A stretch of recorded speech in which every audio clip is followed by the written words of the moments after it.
A sole source award for the second floor design of the RCMP building here in Lloydminster has been approved by City Council. While Council has allocated $73,900 for the project as part of the Saskatchewan Crime Reduction Unit's lease agreement, they have agreed to cover costs associated with the development.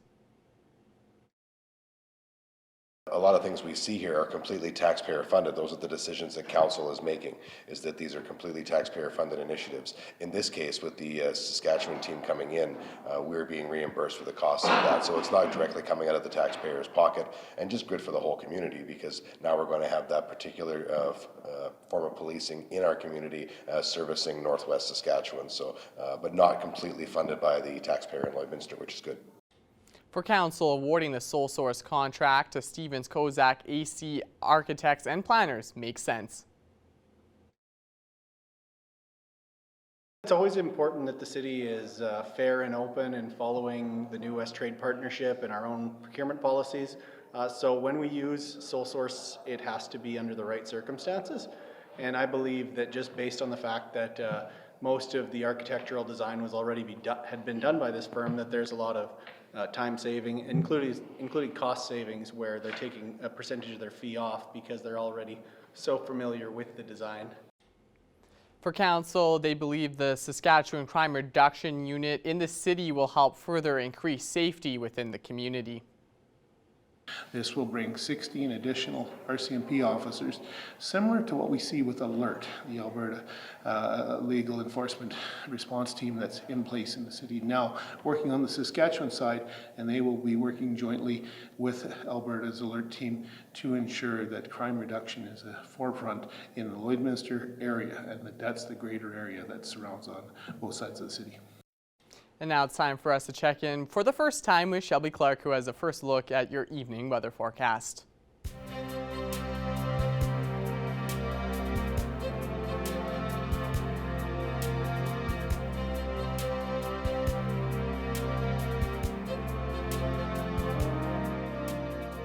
Thank you so much, Mr. Jace Mackey. Yes, now taking a first look at your weather forecast here in the border city. We are just sitting at 15 degrees, so I'm definitely seeing a much more gloomier day out there. We were seeing a little bit more sun peeking behind those clouds throughout the day if you're ever hanging out outside, but it is now starting to get a little bit more of a cloudy coverage over in the sky. So now it is feeling a lot more cooled down, and we are seeing kind of more of those fall temperatures kind of slowly moving in here to the border city, but hopefully everybody is still enjoying their day out there.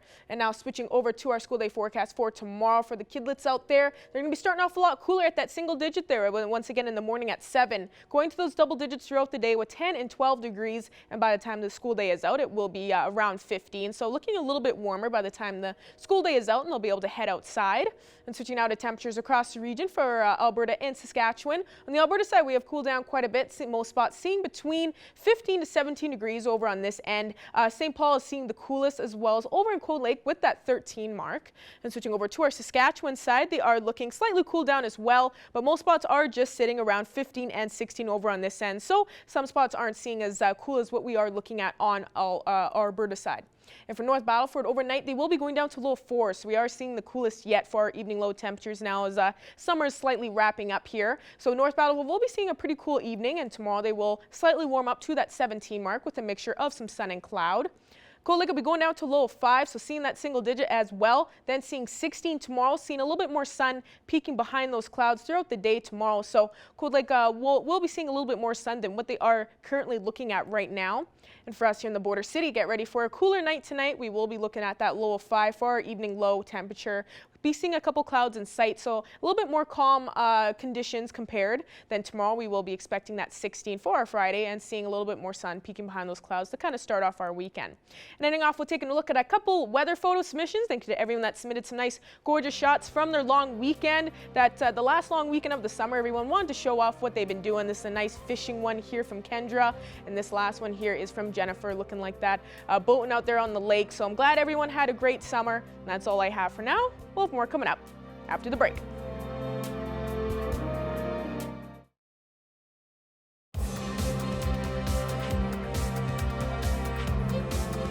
Only 2 days remain now for the Lakeland Wrestlers Soccer Club before their first game of the regular season. The Wrestlers men's and women's club practiced Wednesday afternoon before they hit the road for Saturday's match against the Northwestern Polytechnic Wolves in Grand Prairie. The Wrestlers won the one and only matchup they had with the Wolves last season. Despite facing them only once, the Wrestlers know what type of game to expect from their opponent.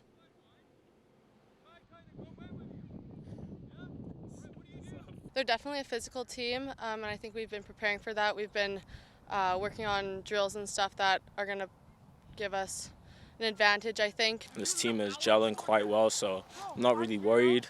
Yeah, we're sad we missed a couple of fifth-year players, but, you know, we have to move on, build. This is a new team, so we won't look like last year quite a bit, but we're new, we're improved, we're ready.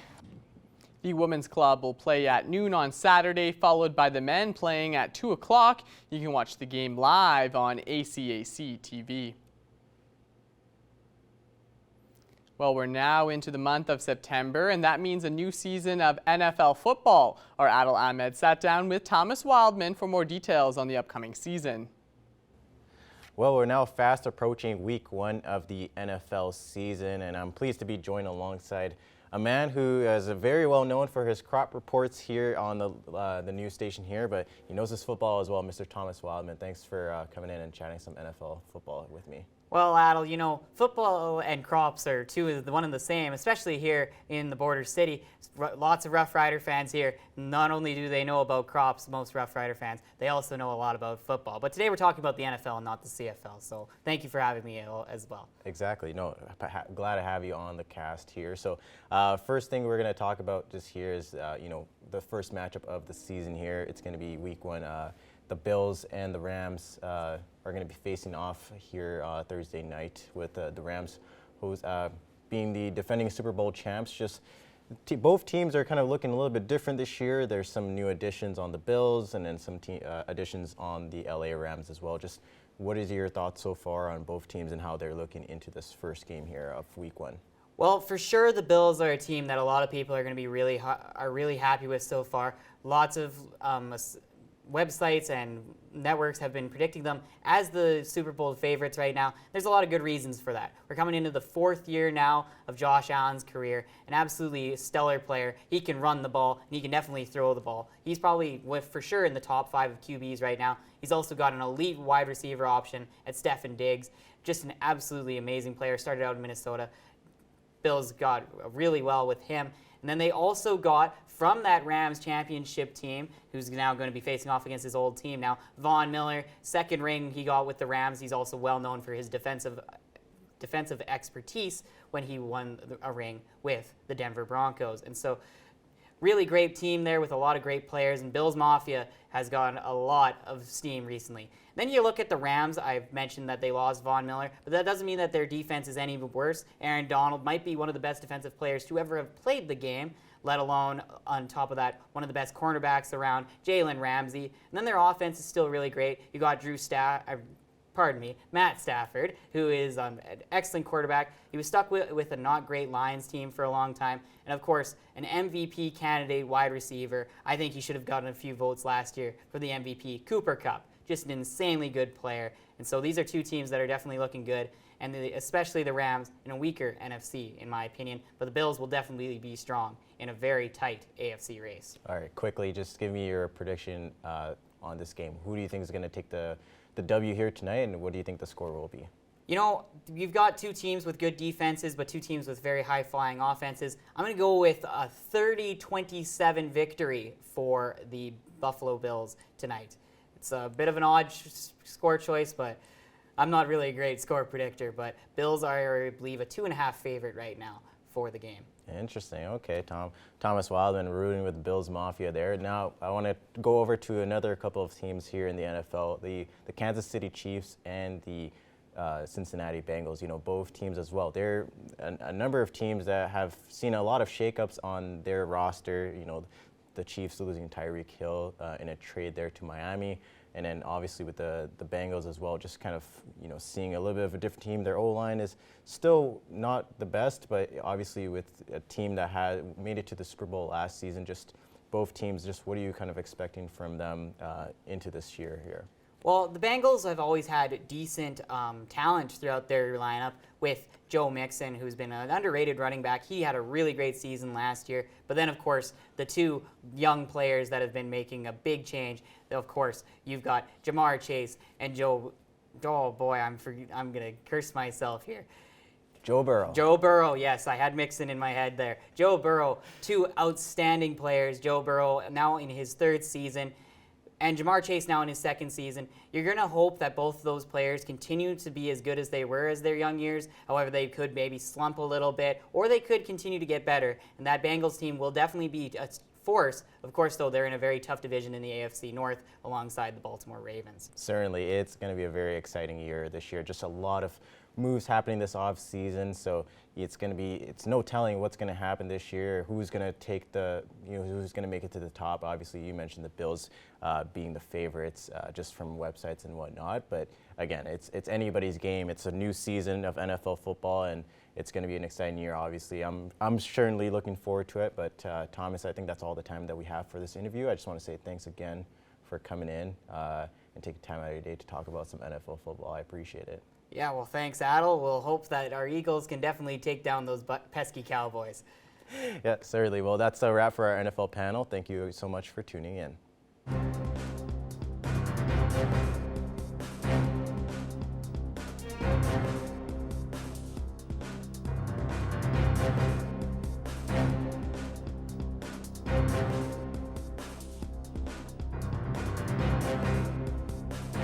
The St. Paul and District Art Foundation are preparing to put on a production of The Nutcracker this December, but before they're able to put on that production, they're looking for performers. Auditions are taking place this weekend, and ahead of that, we're talking with their artistic director, Dave Garnett. Dave, before we get into talking about who you're looking for, how excited are you to be a part of this annual production? This is certainly going to be a unique take on it. It is still a classic. It's a great way for families to get together and celebrate the season. And what a way to do that by seeing some live performance. And what's great about it is that it has an opportunity to reach quite far. We're looking for dancers all over the province, and I've had interest as far as Calgary and Lloydminster, and of course, more locally around St. Paul, Smoky Lake. So we're really trying to bring the community together to celebrate the holiday season. No, it sounds like it's a great mission, and to accomplish, to make the show a reality, you're looking for performers, like you were saying, from across the province. Can you kind of take me through the type of performer you're looking for? Well, there's multiple roles. I'm looking for a cast of 70 to 80 dancers. So although it is based in classical contemporary ballet, we're looking for dancers of all backgrounds: Ukrainian dance, Irish hip hop, modern, whatever skills a dancer brings to the table. I'll find ways in utilizing that. If you have acting experience, maybe some gymnastics, acrobatics, so all dancers are welcome. And you're looking for people of all ages and abilities. It looks like a diverse group of people is kind of what you're aiming to attract. Yeah, you bet. There's, I would say, about a minimum age of 6, and then all the way up to adults. It is a youth production, largely, but I am looking for adults and to fill those roles, and amateur dancers, professional dancers, all walks of life can count. So for people who are watching this and thinking, all right, maybe this is something for me, what days do they have to be available for? We're looking at putting mostly this production together on Sundays after, between 1 and 8 p.m. Obviously, you wouldn't have to be there for the entire duration, but mostly on Sundays. There will be 2 workshops, meaning a full weekend, a Saturday and a Sunday. And then people will need to be available between December 1 and 4. December 1, we're planning a dress rehearsal. The 2nd, we're going to do a video shoot of the production to sell to various communities that aren't able to see the live performance. And then on the 3rd and 4th, the Orthodox Cultural Center in St. Paul, you'll be able to see the performance live, either on the Saturday night or Sunday afternoon. So for people who are interested in being performers in this production, how can they audition? When are those auditions taking place? And are they all happening in St. Paul, or is there a virtual kind of component as well?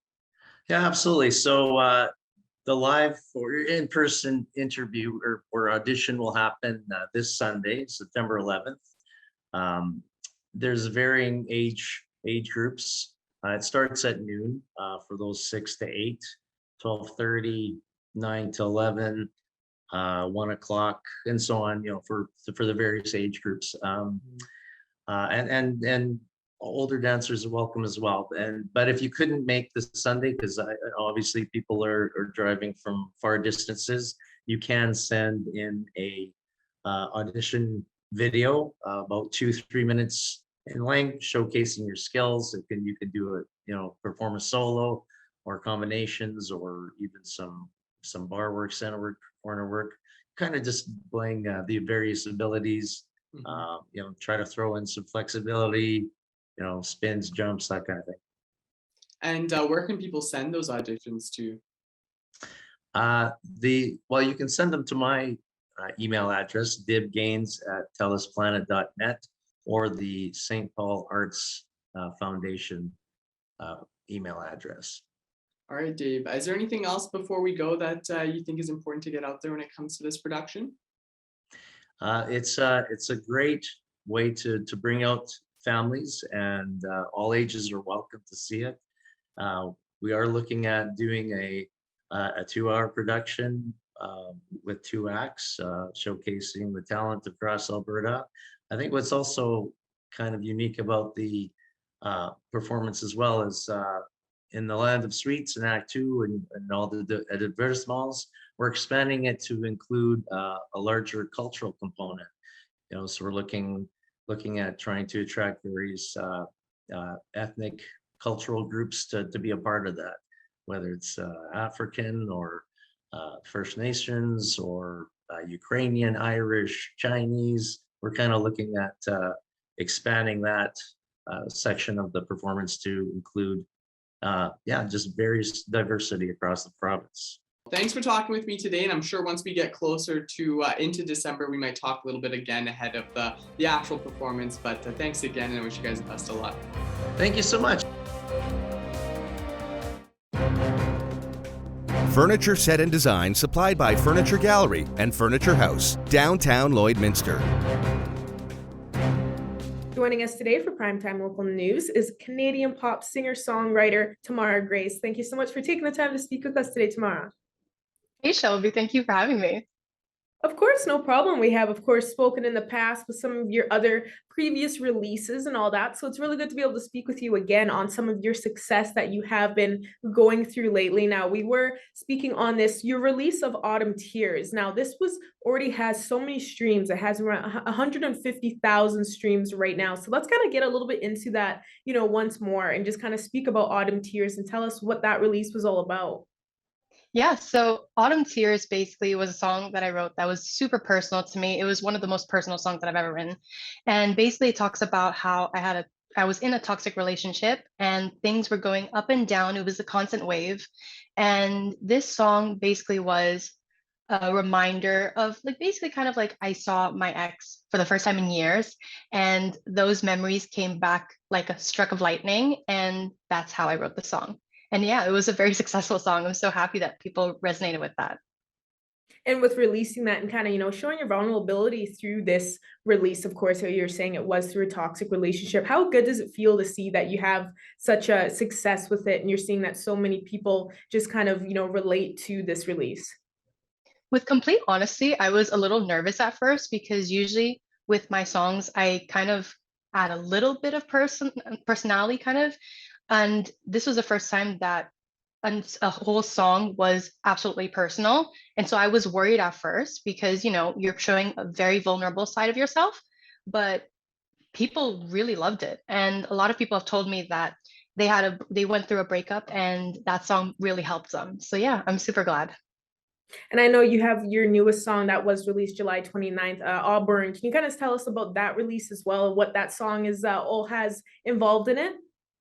Yeah, this song is basically about I was in high school and I had a crush on someone. And this person, I would kind of say that they were part of the clique that was very cool, very popular. And I was kind of the opposite. I had a certain group of friends and we would stay a little isolated in the back. And I knew that I had absolutely no chance. And I also had no guts to even speak to them. So that's kind of like how the song came about. And due to the fact that I was incapable of talking to them, I kind of made the song as though like, what would I say to them? What would be something that I would say to them? And that's how the song is.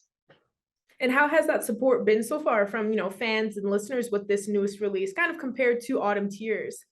Oh, they love this one as well. People like to dance to it. And yeah, it's like sort of like a sing-along song. And yeah, people really love this one too. And with seeing that, great success with kind of showing your vulnerabilities through your music, do you kind of plan to do a little bit more projects like that in the future with kind of showing some personal experiences and opening up more? Oh, definitely. This is such a big difference compared to the music that I've done in the past. And so, yeah, I feel like I'm going to be doing a lot more of that.